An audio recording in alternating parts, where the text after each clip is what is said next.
So the next one is written by Mohammed Omer. It's titled Rafah Today, and a little bit about Mohammed Omer. These are edited excerpts from reports posted at rafahtoday.org in 2003 by journalist Mohammed Omer. He was 19 at the time. Born in Rafah in 1984, Omer worked as a child to support his family while his father was imprisoned in Israel. He went on to write for the New York Times and the New Statesman, among others, and was awarded the 2007 Martha Gellhorn Prize for Journalism. He returned to Gaza from postgraduate study to raise his family. So, Rafah Today by Mohammed Omer. The 27th of October 2003. World without hearts. The majority have lost their feelings, lost the meaning of humanity, no values, no principles. My brother killed in cold blood on the 18th of October 2003 amid international silence. He was in the house when Israeli bulldozers and tanks attacked the area and invaded our neighbors' houses.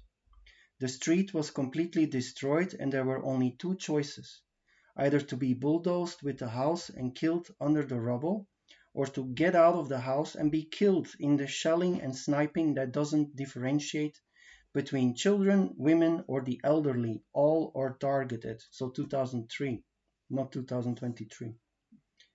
My brother Hussam, 17 years old, was a secondary school student. He was one of those who chose not to die under the rubble of the house, so he went out trying to find shelter or a safe area where he could go. As he left the house, he was killed instantly by 7 evil bullets from those countries that support the Israeli army against children. All 7 were American bullets, the doctors told me in the hospital. As they shot Hussam with 7 American bullets, a neighbor, Vedat al-Jrami, sorry if I mispronounce, 33, tried to help him and get him to the hospital, but they killed her too. Vedat's husband tried to help her, but he was injured in his neck and body and is now in a serious condition at the hospital. Vedat's son tried to help his mother, but they shot him as well, and he is also in hospital now. Vedat's brother-in-law tried to help, but he too was shot by Israeli soldiers. This is 20 years before October 7th. 5 people fell to the ground, one after the other. The blood of all 5 mingled on the ground. One of the injured was crying for help, but no one could hear because of the noise of shelling from an F-16 fighter and Apache attack helicopters. And when the ambulance driver arrived, they tried to shoot him too. It was only after a long wait for safety that he was able to collect the bodies of my brother and Vedat, as well as the 3 wounded. The moments when my mother got the news of my brother's murder can't be described. They were the worst in my whole life. I was speaking to my brother a few hours ago, and now his face is cold in the hospital's refrigerator. I tried to talk to him, but he couldn't answer.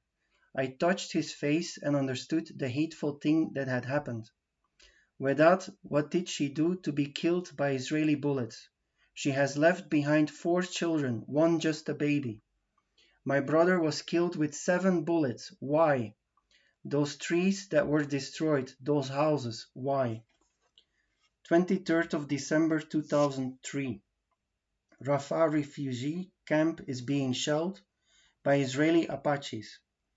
Tanks and bulldozers left 8 people killed and over 45 injured, in addition to demolishing a huge number of houses. This is not in the story, but how disgusting to call helicopters that kill indigenous people Apaches, Apaches who were brutally treated by the US government. Disgusting. So many people were lost in that attack, which is still ongoing. Those killed today were Wiam Resk Mas, 25, Allah Atta Balul, 23, Rami Azmi Hassanin, 22, Khalil Al-Qassas, 55, Ali Al-Najra, 22, Ayet Al-Najjar, 34, Ahmed al-Najr 32, and Kamis al-Rai 21. And still, the situation is very bad. The Apaches have not left the Rafah sky. They are shelling every place and every area. Thousands of homeless families lost their tents in the last few days because of the winter wind.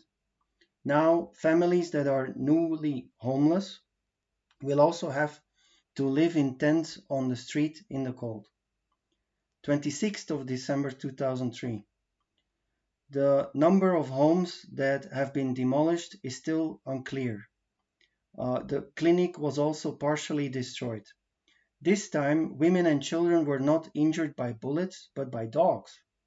The Israeli soldiers let their predator dogs loose to attack people. This is our life, daily attacks with outrageous killing in all sorts of ways. We write and no one reads, we scream and no one hears. We are torn apart and no one sees our torn bodies. We are killed and no one feels for us. That's not a Palestinian child being murdered that you can hear in the background. That's my son who doesn't want to go to the bathroom. That's why we have to continue writing and screaming at a world that wants us to die. We are hungry while they are replete. We identify our martyrs while they relax in luxury. And the only thing they want to hear from us is, yes, sir, whatever you say, sir. That's it. The next one even has pictures.